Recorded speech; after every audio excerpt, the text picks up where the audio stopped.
When you're going through a breakup and after the breakup is completed, for the most part, what we're looking for is relief. We try to think what happened, whether it was a divorce, whether it was a breakup with an intimate other sexual partner, or whether it was a relationship, a friendship so deep and intimate.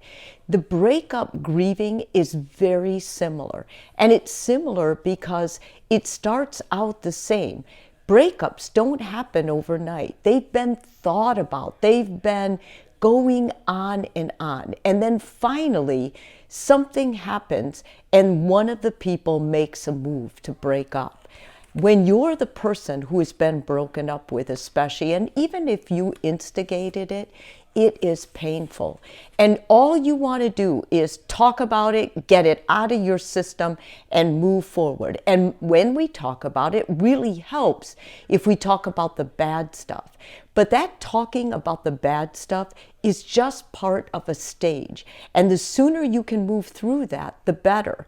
In fact, there's 6 things that you learn from a breakup that I think only a failed relationship can teach you. And the first of these things is that you have to accept the breakup and you have to take care of yourself. You have to forgive yourself. You have to be kind for yourself. Let's get real. If this breakup is teaching us a lesson, then the lesson has to be to treat others the way we want to be treated. We would never want to be treated the way those last words, those last sentences of the breakup usually are. They're hurtful, they're painful. You can't get over it. And I think a lot of times when you're going through this, it's important that you accept that this is the reality, this is what happens, and then focus on pampering and taking care of yourself. Secondly, stop rehashing all the stuff that happened. The sooner you can stop the rehash, the going over, the perseverating, thinking to yourself, oh my God, if I had done this, we might not have had to break up. Or if we had worked on this, if we had gone to counseling, you need to get through that and then you need to let go. It doesn't matter at that point what was the final straw. There was stuff going wrong through the relationship. It was a failed relationship. That's why it broke up.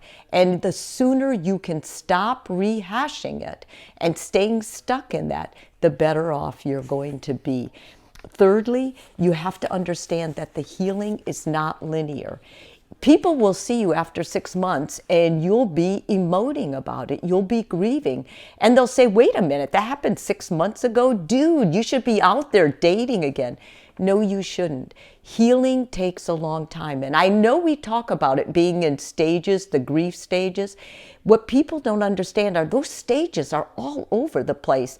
You can be at the end of the stage of acceptance, and then you all of a sudden, right back in the beginning where you're denying that it happened, or trying to think of how the two of you can work this out and get back together. When you understand that healing is not linear, you will understand why when you first start dating again, it doesn't feel the same, doesn't feel good, doesn't feel like the last person you were with, doesn't feel like your ex. It feels fake or it feels unreal. And the reason is because that old grief came back even after you thought you were over it, and it's haunting you still. Accept that. Doesn't mean you're broken, just means that this is part of the healing process. Fourthly, understand that you are going to really get your values more. After a failed relationship, you know where your line in the sand is.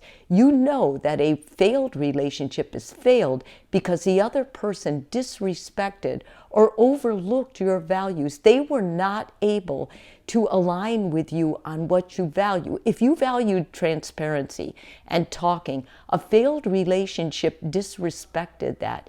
It was not transparent. It was not honest in most cases. It broke trust. when you understand that this failed relationship, the one thing you're going to be clear about is what you believe in, what you stand for, where your values are, and that they are worthwhile to protect. Number 5, you're going to start recalling good and bad times. After a failed relationship, it takes a long time to see the good side. You might tell yourself all the good stuff in the beginning, but soon enough, you'll start dealing with the hurt. You'll start saying things like they were selfish, they were judgmental, they were unfaithful, all those things.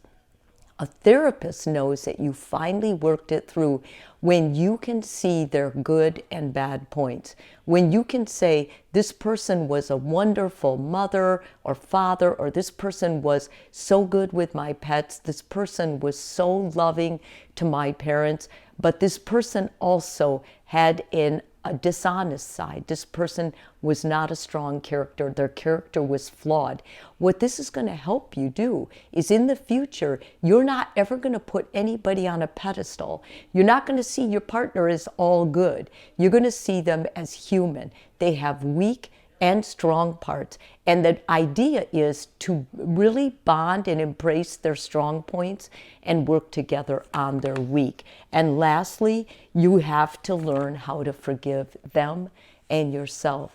I know in the beginning it's really hard to forgive because they hurt you and they may have betrayed you. They may have done all kinds of things that made you feel like you were totally disregarded, forgotten, abandoned. But at the end, you staying stuck in that hurt is not going to do anything to them. However, it is going to hurt you. Your friends, your family are going to move forward in their life. And if you are stuck in the past with all this vengeance and anger, you're not going to go with them. Soon you'll be being left out of things. You'll feel lonely. You'll feel isolated. And that's because you haven't forgiven yourself. Work on forgiving one small part of what happened each day and congratulate yourself when you're able to do that. You'll get there. There is hope. You will find love again. But it's important too that you embrace the lessons learned from a failed relationship.